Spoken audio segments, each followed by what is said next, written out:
আমরা যখন বিয়ার, ওয়াইন বা এই জাতীয় ফার্মেন্টেড পানীয় পান করি তখন প্রায়শই ভাবি যে এর স্বাদ বা গন্ধটা হয়তো শুধু অ্যালকোহল থেকেই আসছে, কিন্তু সত্যিটা কি তাই? না, এর পেছনে লুকিয়ে আছে রসায়নের আস্ত জগৎ, এক গোপন রহস্য।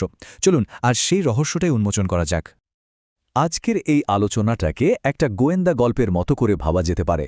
আমরা প্রথমে একটা সন্দেহভাজন অপদ্রব্যের পিছু নেব, তারপর একজন বিজ্ঞানীর যুগান্তকারী আবিষ্কারের কথা জানব এবং সবশেষে খুঁজে বের করব যে এই পানীয়গুলোর আসল স্বাদটা ঠিক কোথা থেকে আসে।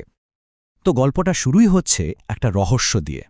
দেখুন, সব ধরনের ফার্মেন্টেড স্পিরিটে, মানে যেগুলো গেজিয়ে তৈরি করা হয়, সেগুলোর মধ্যে খুব অল্প পরিমাণে একটা জিনিস পাওয়া যায়। আর এই সামান্য জিনিসটাই বিজ্ঞানীদের বহুদিন ধরে ভাবিয়ে তুলেছিল।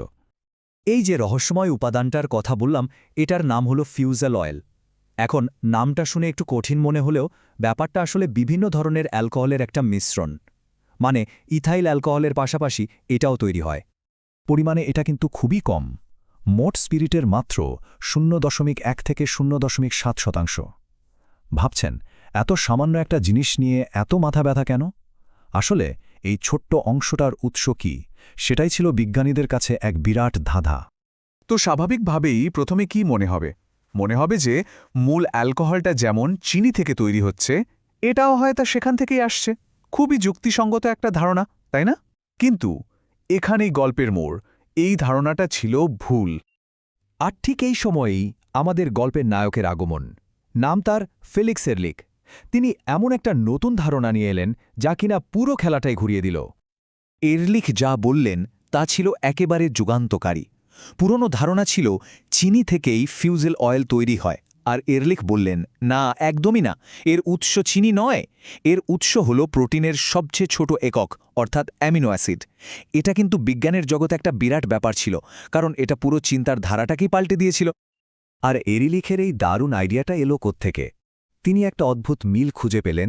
তিনি দেখলেন প্রোটিনের মধ্যে যে লিউসিন বা আইসোলিউসিনের মতো অ্যামিনো অ্যাসিডগুলো থাকে, সেগুলোর আণবিক গঠনের সাথে ফিউজেল অয়েলের প্রধান উপাদান মানে আইসোঅ্যামাইল আর ডিঅ্যামাইল অ্যালকোহলের গঠনের আশ্চর্য রকমের মিল। আর তখনই তিনি বুঝে গেলেন এখানে কিছু একটা ঘটছে।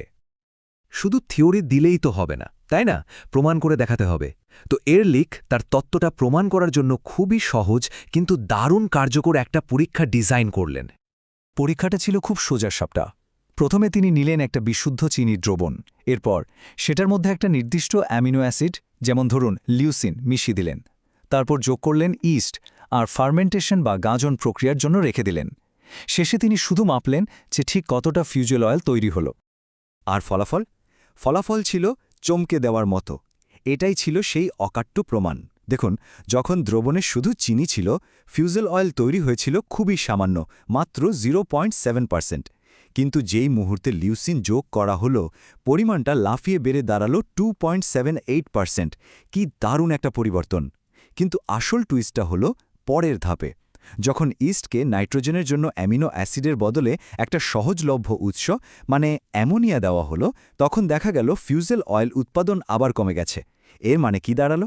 মানেটা খুব পরিষ্কার, ইস্টের আসলে দরকার নাইট্রোজেন, আর সেই নাইট্রোজেন সংগ্রহ করতে গিয়েই সে অ্যামিনো অ্যাসিডকে ভেঙে ফেলে, আর তারই বাই প্রোডাক্ট হিসেবে তৈরি হয় এই ফিউজেল অয়েল।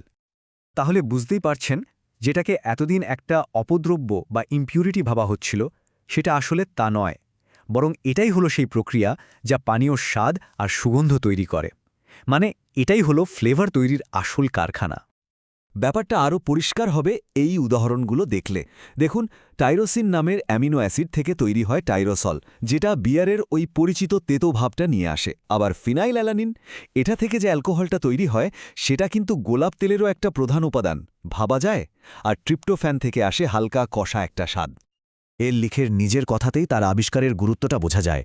তিনি বলেছিলেন, ওয়াইনের যে এত রকম সুগন্ধ বা ব্র্যান্ডি, রাম, কনিয়াকের যে আলাদা আলাদা অ্যারোমা, তার কারণ খুব সহজ। কাঁচামালের প্রোটিনের মধ্যেই এই বৈচিত্র্যটা লুকিয়ে থাকে। তার মানে আখের প্রোটিন রামের ফ্লেভার প্রোফাইল তৈরি করে, আর আঙুরের প্রোটিন তৈরি করে ওয়াইনের। তো এরলিখের এই আবিষ্কারটা ছিল একটা বিশাল পাজেলের একটা খুব গুরুত্বপূর্ণ অংশের সমাধান। কিন্তু বিজ্ঞান তো এক জায়গায় থেমে থাকে না। এই গল্পের আরও অনেক পর্ব আছে। যেমন ধরুন, তার এই তত্ত্বটা শুধু ফিউজেল অয়েলের রহস্যই সমাধান করেনি, ফার্মেন্টেড পানীয়তে যে সাকসিনিক অ্যাসিড পাওয়া যায় সেটার উৎসও ব্যাখ্যা করে দিয়েছিল। দেখা গেল এটাও গ্লুটামিক অ্যাসিড নামের আরেকটা অ্যামিনো অ্যাসিড থেকেই আসে। মানে তার তত্ত্বটা অনেকগুলো প্রশ্নের একসাথে উত্তর দিয়ে দিল। চলুন একবার সংক্ষেপে দেখে নিই কীভাবে সময়ের সাথে সাথে আমাদের ধারণাটা বদলেছে।